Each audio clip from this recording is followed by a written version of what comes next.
The engineer laughed at the black mechanic. "If you fix that engine, I'll marry you," and that cruel taunt echoed through the company warehouse like a shot fired in the tense silence of that Monday morning. Rebecca Williams, chief engineer at Precision Automotive in Detroit, held her cell phone pointed directly at David Jackson as she repeated the phrase with a venomous smile that didn't reach her eyes. "I'm recording everything, David. When you fail miserably, I want everyone to see what happens when someone tries to take your place." David was 38 years old and had spent more time under car hoods than Rebecca had spent studying at expensive universities. Her calloused hands told stories of engines saved when all the other technicians had given up. His small workshop on the south side of town didn't have state-of-the-art equipment or certifications hanging on the wall, but it had something the precision engineering department could never buy: pure mechanical genius.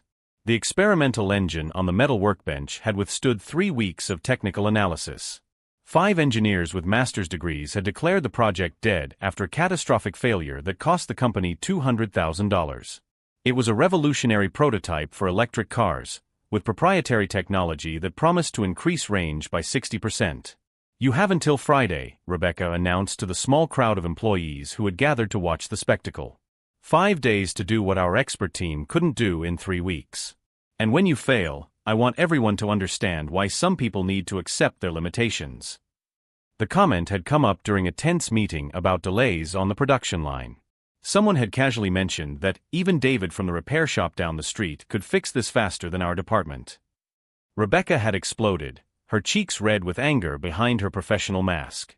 "Bring in this miracle mechanic then," she had taunted in a cutting tone.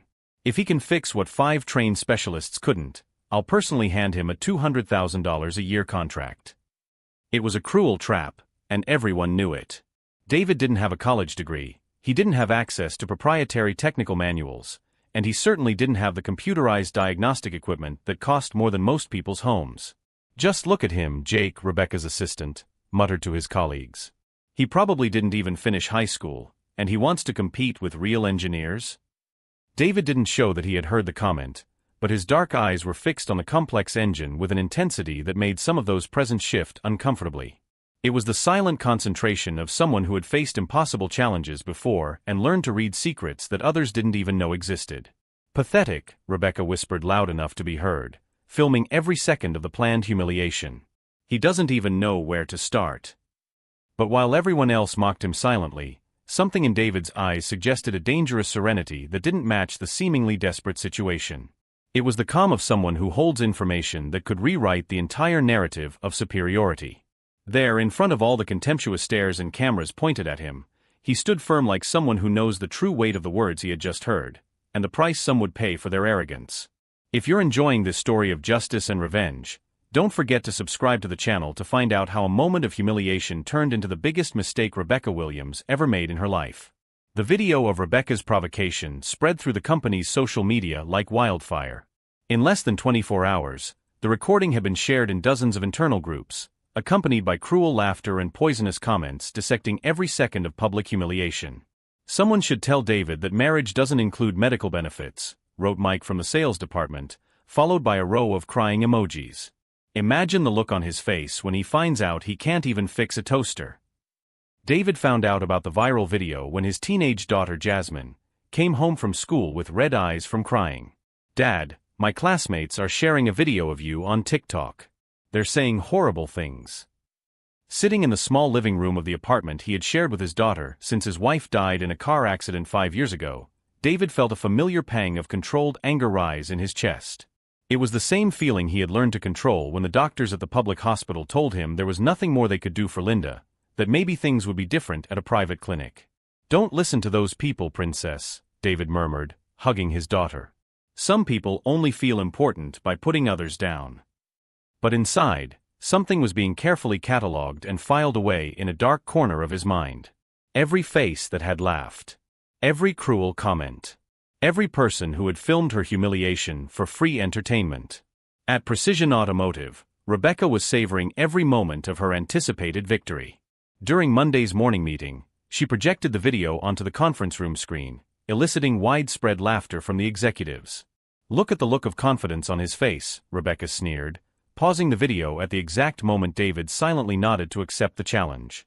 It's almost touching how some people just can't recognize their own limitations. The company's CEO, Thomas Crawford, a 60-year-old man who had built his automotive empire through decades of hard work, watched the scene with an increasingly uncomfortable expression. "Rebecca, don't you think this has gone too far? The man isn't even here to defend himself." "That's exactly why it's educational," Rebecca retorted with a sharp smile. "How many times are we going to waste time and resources on people who are clearly not qualified to be here? This is a lesson for all of us about maintaining appropriate standards." Jake, the sycophantic assistant, took the opportunity to attack.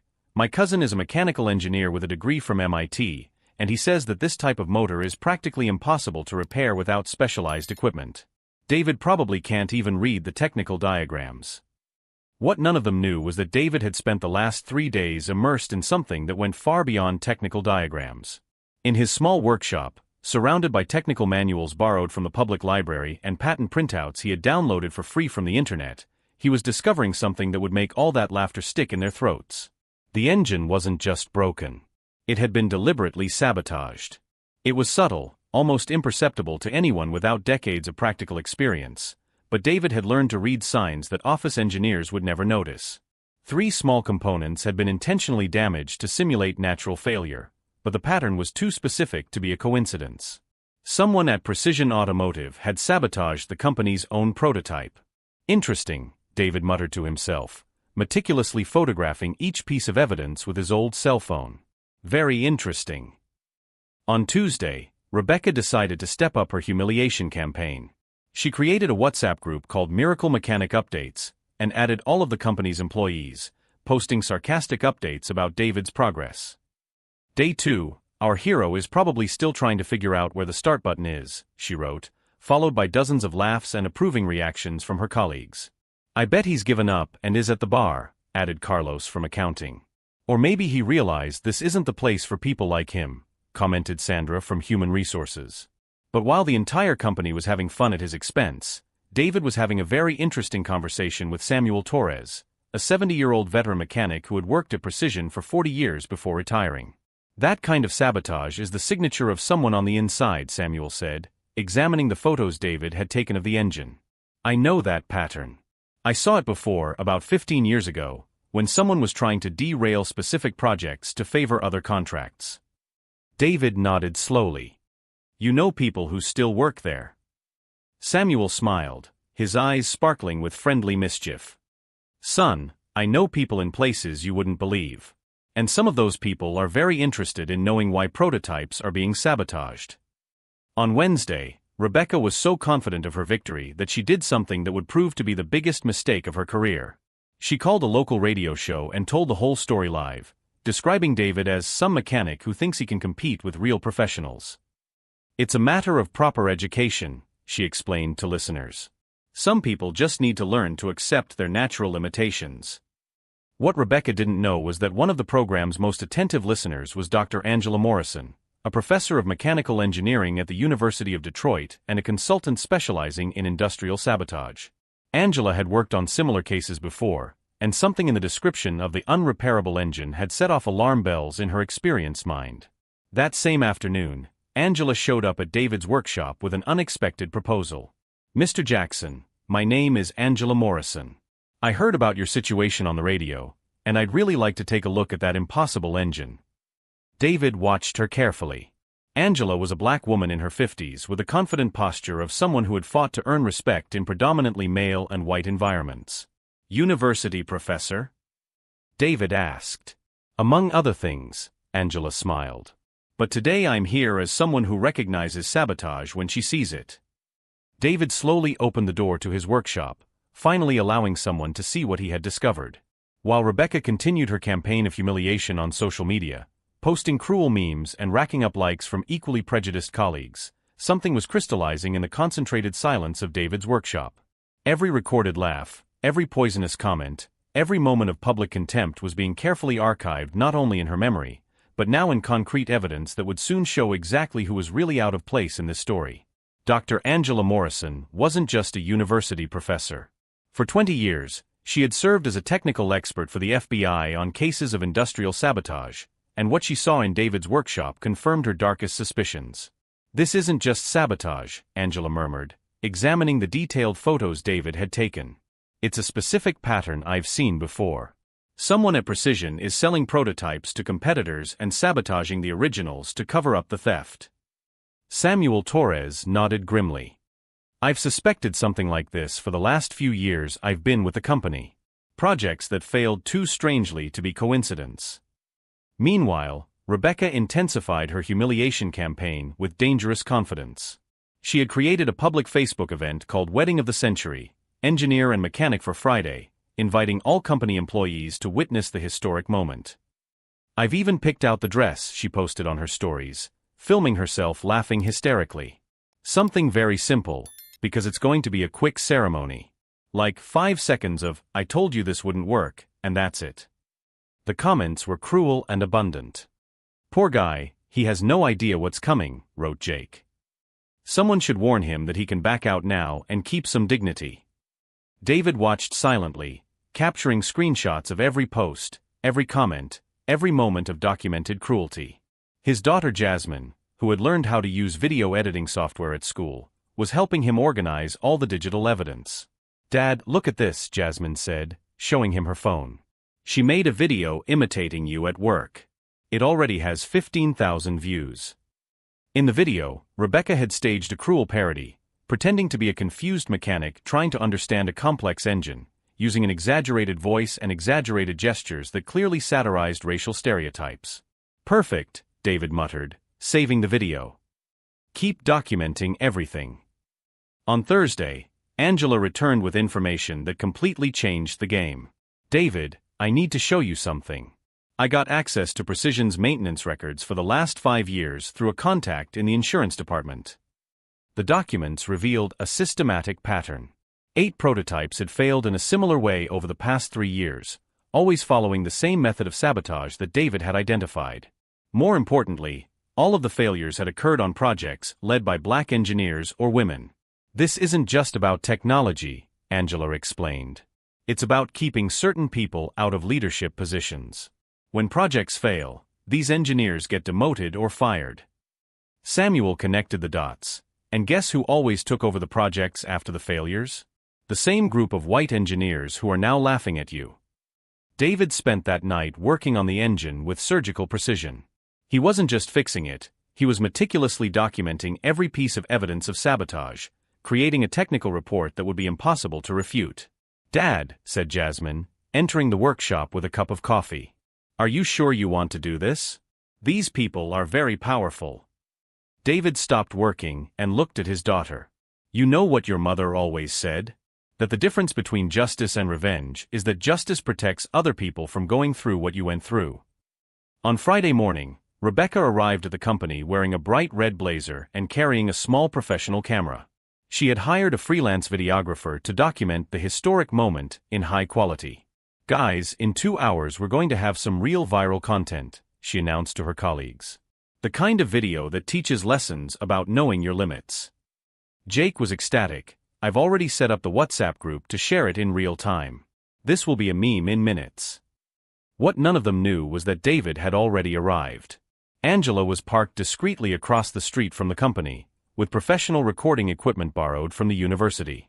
Samuel was positioned at the entrance, filming with his cell phone. And David? David stood calmly next to the repaired engine, with an almost imperceptible smile, holding a thick envelope that contained much more than anyone at Precision could imagine. Because sometimes, when powerful people completely underestimate those they consider inferior, they forget that true intelligence doesn't need a diploma to rewrite all the rules of the game.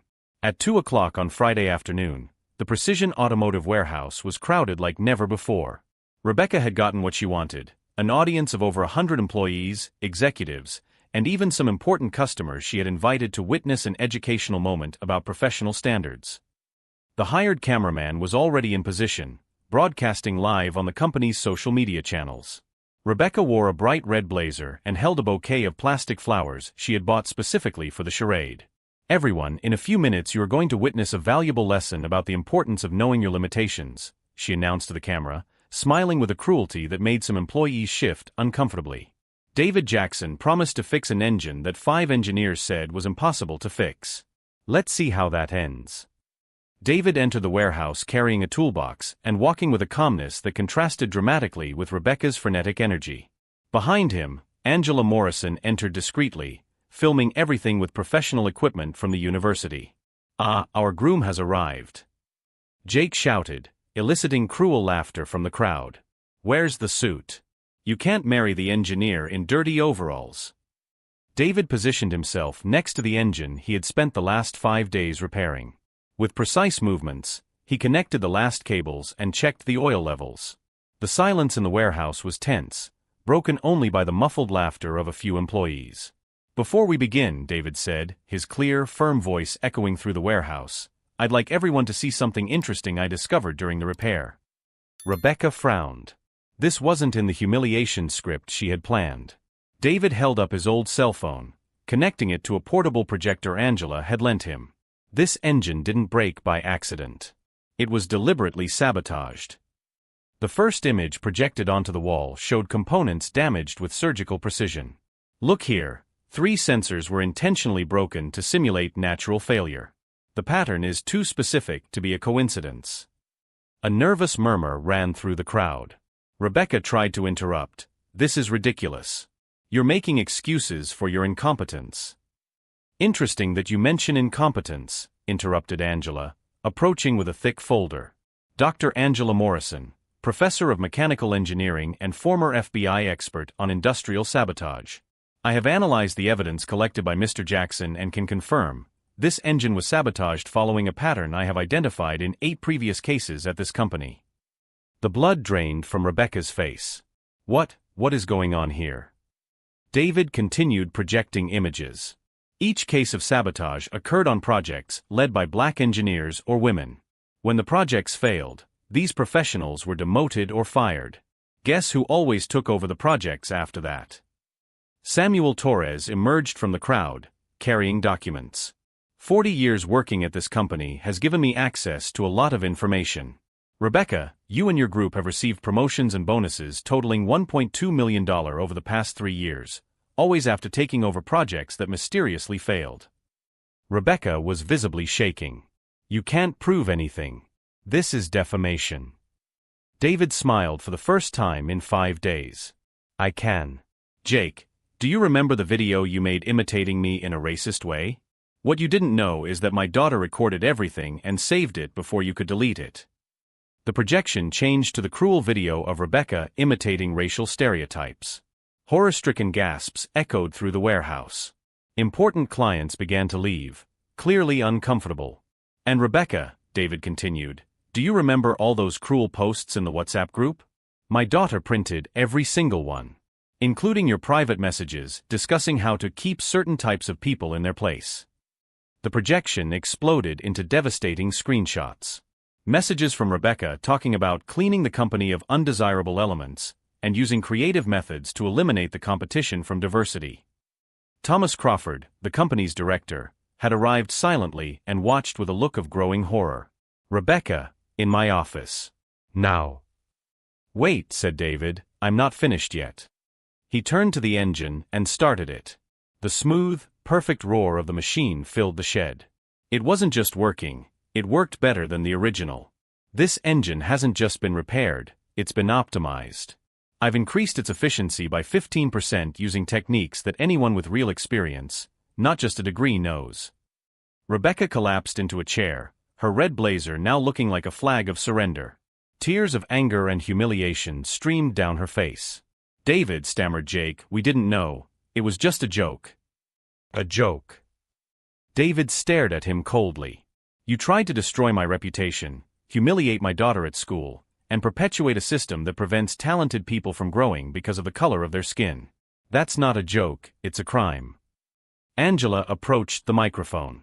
"The complete documentation of this investigation has already been sent to the Department of Justice, the State Board of Engineers, and the press.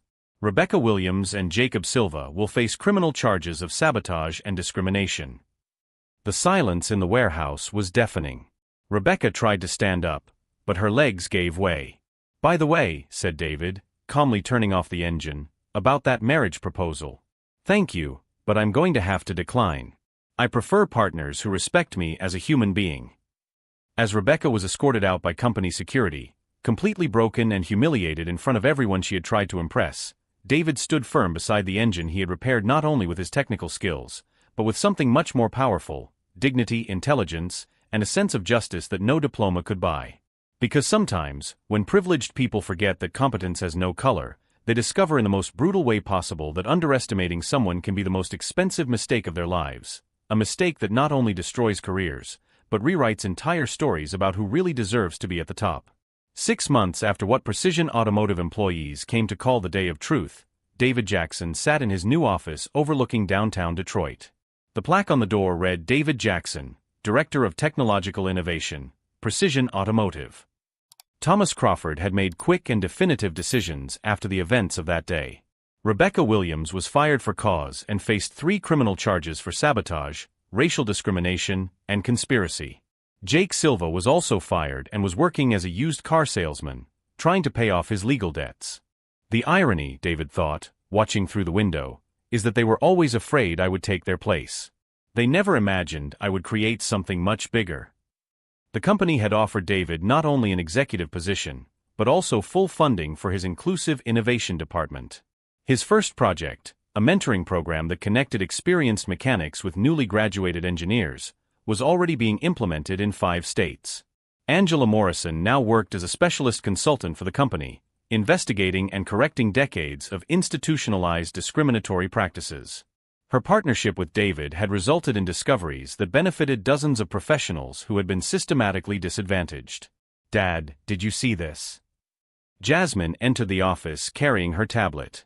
Now 19 and studying engineering at university on a full scholarship funded by the company, she had become a recognized digital activist. Rebecca tried to post on LinkedIn about overcoming personal challenges, but the comments, well, the internet has a memory. David smiled softly. Rebecca had tried to rebuild her professional image, but evidence of her racist behavior continued to circulate on social media. No reputable engineering firm wanted to associate its name with hers. Samuel Torres, now a senior consultant in David's department, walked in carrying reports. Sales of the new optimized engine have exceeded all projections. 3 competing companies have already made offers to license its technology. "And Jake?" David asked. "He tried to sell confidential information from his previous company to a competitor," Samuel replied with a wry smile. "He was caught in the same trap he used to set for others. Now he's facing federal charges of industrial espionage." That afternoon, David received an unexpected phone call. It was from the host of the local radio show where Rebecca had tried to humiliate him months earlier. "Mr. Jackson, we'd like to invite you to talk about your journey and your new automotive industry inclusion program. Many people want to hear your story directly from you." David accepted, not out of revenge, but because he knew his story could inspire others facing similar situations. During the live interview, the host asked, "How do you feel about Rebecca Williams now?" David paused thoughtfully. "I don't feel anger. I feel sorry for her. She wasted years of her life feeding prejudices instead of using her talent to build something meaningful. The real tragedy isn't what she did to me, it's what she did to herself." When he got home that night, Jasmine was in the kitchen preparing dinner. "Dad, there's something I've always wanted to ask you. That day in the shed, when everyone was laughing at you, did you really know you were going to prove them all wrong?" David hugged his daughter. "Princess, your mother taught me something important before she died. She said that dignity isn't about never falling down, it's about how you get back up. And sometimes, letting people underestimate you is the biggest advantage you can have." At that moment, his cell phone vibrated with a notification. It was a Forbes article, "David Jackson, From Neighborhood Mechanic to Automotive Industry Revolutionary, How One Man Turned Prejudice into Progress."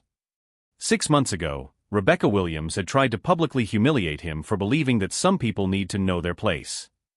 Today, David Jackson was redefining exactly what that place was for talented people in the industry, regardless of their color or background.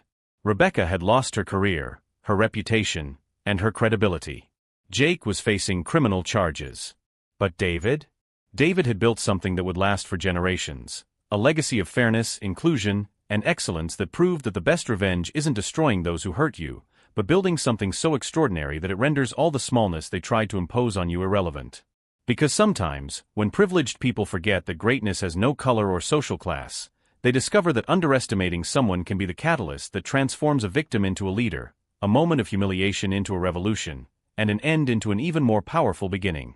If you also believe that true justice comes through building, not destruction, subscribe to the channel for more stories that prove that dignity always wins over arrogance, and that talent always finds its way to the top, no matter how many obstacles are put in its path.